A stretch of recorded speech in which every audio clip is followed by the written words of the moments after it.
Welcome back to Face the Nation. We're joined now by presidential candidate and former governor of Arkansas, Asa Hutchinson. Good to have you here in person. It is indeed good to be here. Thanks, Margaret.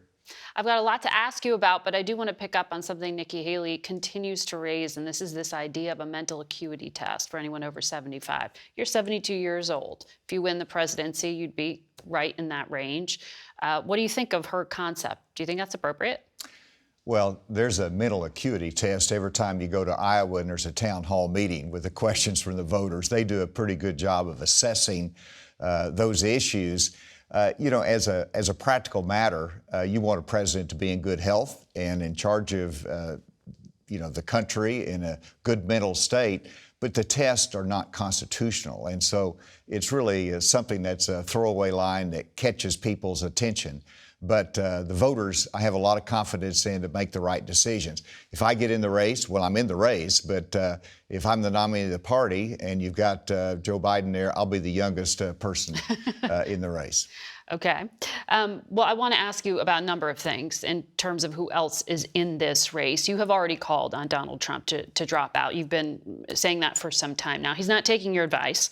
And now we have these new charges on classified documents. Do you think he should be pardoned for the good of the country, as Ambassador Haley suggested? No. First of all, that should not be any discussion during a presidential campaign. You don't put pardons out there to garner votes. That is premature. Obviously, if there's a conviction... You think that's what she's doing? Well, I think that anybody who promises pardons during a presidential campaign is not serving our system of justice well, and it's inappropriate. You are unique as a Republican candidate because while many of the Republicans on the trail are using this phrase weaponization of the justice system, you are avoiding that. And in fact, you have put forward a plan to overhaul federal law enforcement agencies. The Washington Post editorial board came close to endorsing it just a few days ago, saying the idea should be taken seriously. Explain this approach. Well, our justice system is the envy of the world. It's what sets our democracy apart, that we're under the rule of law. And if you undermine that system of justice, then you're undermining our democracy. And it's a human system, so there's going to be flaws in it that you've got to correct and adjust. And so mistakes are made. And I don't like the way the Justice Department has handled the Hillary Clinton case. I think there's been errors that they have made in their investigations. That was found in the Durham report. But let's address this by reform. And that's why I put out the reform proposal to reduce the jurisdiction of the FBI, to make them more accountable, more focused in their missions and their national security responsibilities. So let's reform it, let's make it accountable, and that's the approach we should take. As a party, it's about the rule of law and supporting our system of justice.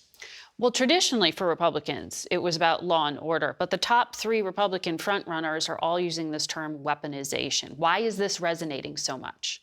Well, because the public sees a discrepancy in how cases are handled. And clearly, Jim Comey was wrong whenever he made the decision on Hillary Clinton that no prosecutor was going to take that case, and that wasn't his job to do it to begin with. And so they see differences as to how cases are handled. Mm-hmm. But that is not a defense in a case that's been brought against Donald Trump. So the public is... Which is a serious indictment on federal charges. It's a serious indictment with enormous ramifications for our national security and our equal treatment of individuals under the law. And every case is factually different. Mm-hmm. So there's frustration that's there. Let's solve those frustrations by not attacking our justice system and buying into what Donald Trump is doing, which is every day appeasing Russia and attacking our justice system. That's what I heard last night when I listened to the tape in Erie, Pennsylvania at his rally. Both are wrong, and it's putting his personal good above the public good. Mm-hmm. And above the common good.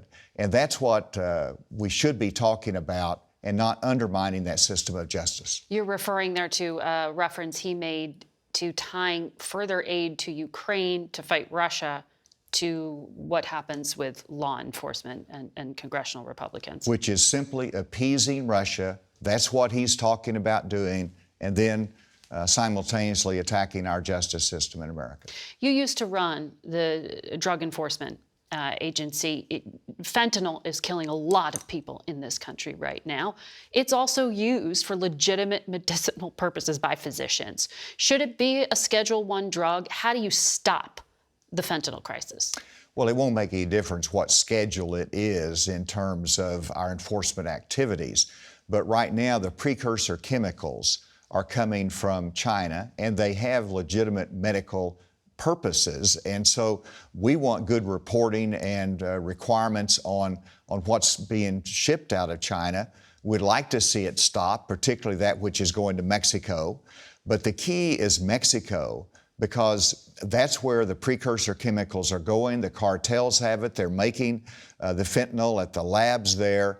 And Mexico can control both of those. Mm-hmm. We need greater support from Mexico. We need to use our economic pressure against Mexico so that they will cooperate with us to a greater extent in fighting fentanyl. So when you hear Ambassador Haley point the finger solely at China, you're saying she's missing part of the problem here, and that is the Mexican cartels. Well, first of all, China is not cooperating with us.